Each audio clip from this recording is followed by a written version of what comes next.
Arkadaşlar herkese merhaba. Bugün sizlere sağlıklı bir krep yapacağız değil mi hayatım? Evet. Neyden? Yulaftan mı? Sağlıklı krep yulaf ezmesinden. Bu tarifi hiç bilmiyorum. Gerçekten merakla bekliyorum.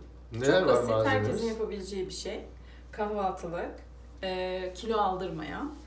Öncelikle 1,5 su bardağı sütümüz, 1,5 su bardağı yulaf ezmemiz, 2 yumurtamız, 1 çay kaşığı da tuzumuz olacak. Yulaf ezmesini rondodan geçireceğiz, un haline getireceğiz. O şekilde kullanacağız. Süper. Hadi başlayalım o zaman. Hadi başlayalım. Ne kadar yulaf kullanacaksın? 1,5 su bardağı. Sen bilemiyor musun? Evet, şimdi yulafımızı ekledik, çekiyoruz.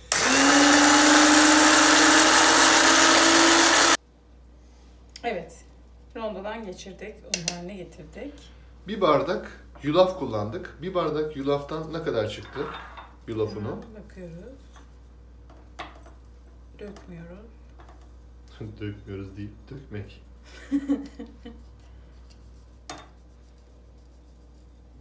Aslında parmağınla yardım etsen o kadar çok rahat olacak ki senin için. Elimi sokmak istemedim. Hemen Yakın. bir bardağa yakın.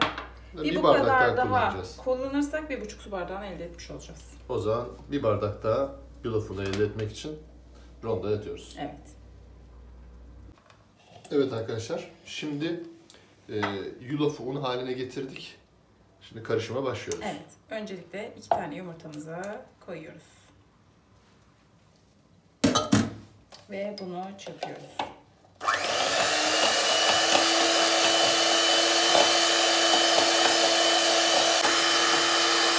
Evet, şimdi tuzumu da ekliyorum. Ve çırpmaya devam ediyorum.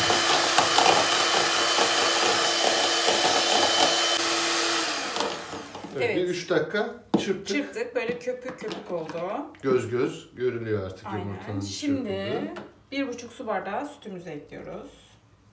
Ve bunu da herhalde iyicene karıştıracağız. Ondan sonra Bunu da yulafı. güzelce çırpıyoruz.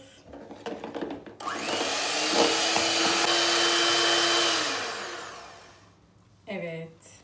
Yumurta, süt Evet. ve tuzumuz çok güzel kabardı. Şimdi yulafımızı ekliyoruz. 1,5 su bardağı yulafı. Evet. Yine kararlı ekliyoruz her zamanki gibi. Azar azar yani. Evet, azar azar. Başlatıyorum.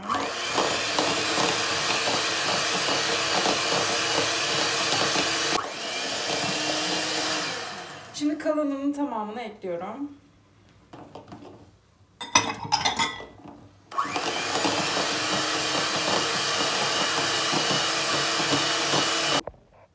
Evet arkadaşlar, çırptık. Kıvamı tam istediğimiz gibi olmadığı için bir yarım bardak daha yulaf ekledik.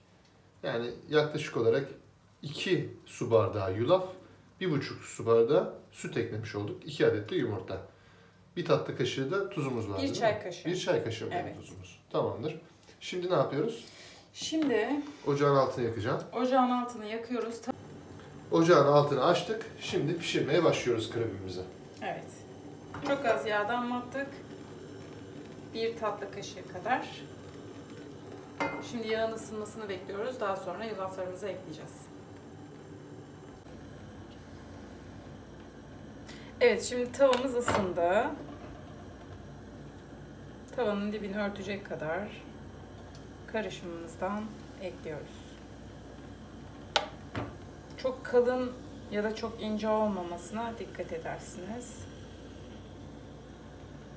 Tavaya yayıyorsun değil mi hepsini? Evet.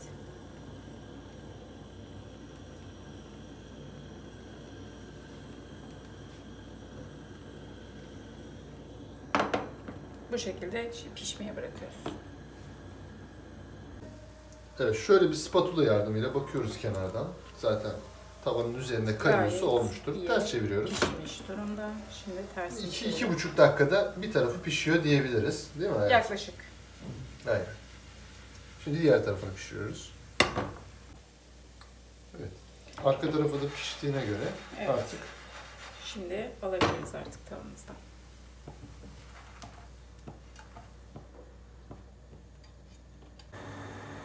Evet arkadaşlar, şu an son krebi yapıyoruz. Altı yani full açığa yakın.